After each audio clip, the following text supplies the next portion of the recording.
Assalamualaikum warahmatullahi wabarakatuh.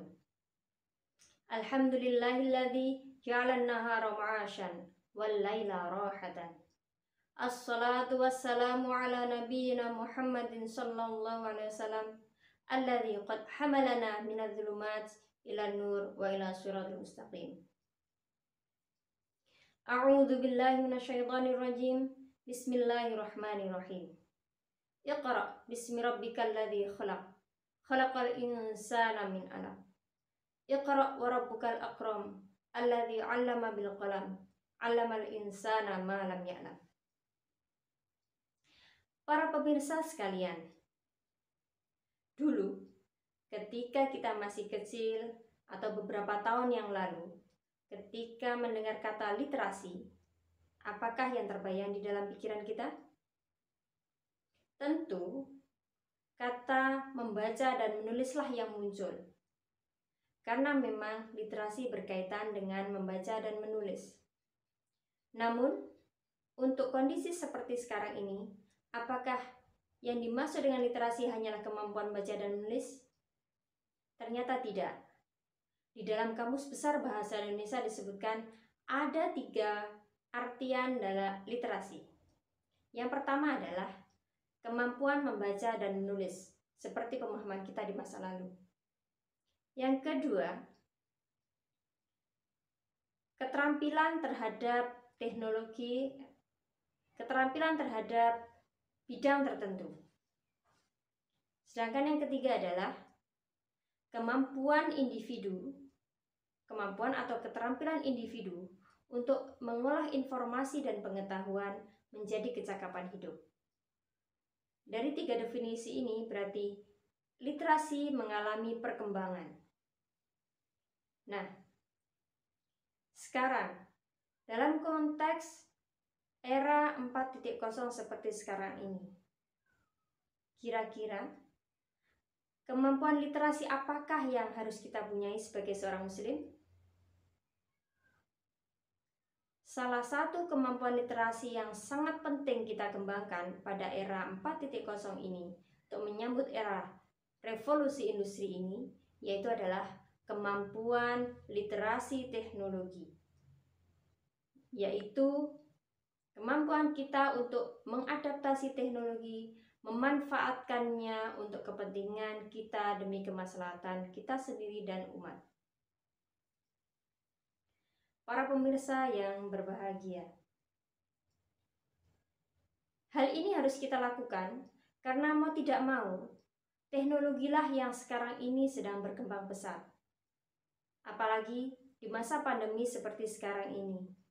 Teknologi yang berbasis internet berkembang luar biasa, terutama di masa pandemi seperti sekarang ini.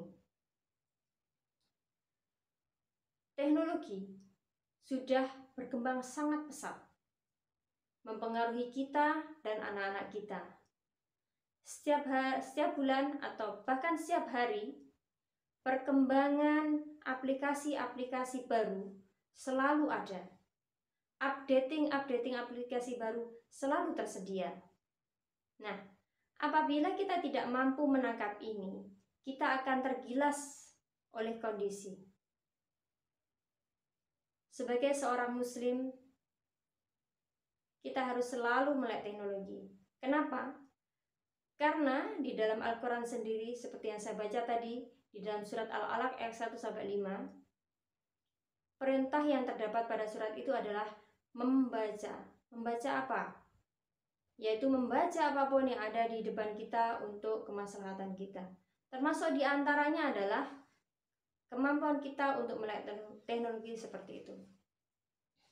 Coba kita bayangkan, apabila kita tidak mempunyai kemampuan literasi terhadap teknologi. Ada sebuah aplikasi baru yang didownload oleh anak kita atau didownload oleh murid kita. Kemudian mereka menggunakannya. Lantas mereka menguncinya. Sedangkan kita tidak tahu bagaimana cara membuka kunci. Yang didownload ini adalah aplikasi apa, maka apa yang terjadi? Kita akan kehilangan kontrol terhadap anak kita atau anak didik kita. kita tidak tahu apa yang mereka lakukan dengan aplikasi-aplikasi baru tersebut. Contoh yang lain, ketika kita abai dengan literasi teknologi, saat ini YouTube itu menjadi salah satu aplikasi yang paling banyak ditonton, terutama di Indonesia. Ada banyak YouTuber baru dan juga banyak viewer baru.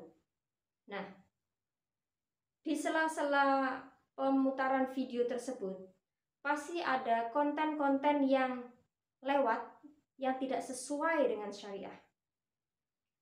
Lantas, apakah yang harus kita lakukan? Jika kita melek teknologi atau kita sudah mempunyai literasi tentang teknologi, tentunya kita akan tahu proses itu bisa kita minimalisir. Munculnya tayangan-tayangan yang tidak kita inginkan bisa kita minimalisir. Bagaimana caranya? Dengan melakukan pengaturan. Hanya mengizinkan konten-konten yang tidak berbau pornografi. Memang tidak bisa 100%, tapi paling tidak tontonan yang akan dilihat oleh anak-anak kita itu terfilter. Para pemirsa yang berbahagia. Nah, inilah salah satu contoh dari urgensi kita untuk melek terhadap teknologi. Karena bagaimanapun, apa yang ada di depan kita harus kita hadapi, jangan kita hindari. Baik, mungkin itu saja yang bisa kami sampaikan. Semoga memberikan manfaat yang sebanyak-banyaknya. Apabila ada kata-kata yang salah, saya mohon maaf yang sebanyak-banyaknya. Karena manusia tempatnya salah dan lupa. Hanya Allah lah yang mempunyai kesempurnaan. Akhir kalam, albirru man ittaqa. Wassalamualaikum warahmatullahi wabarakatuh.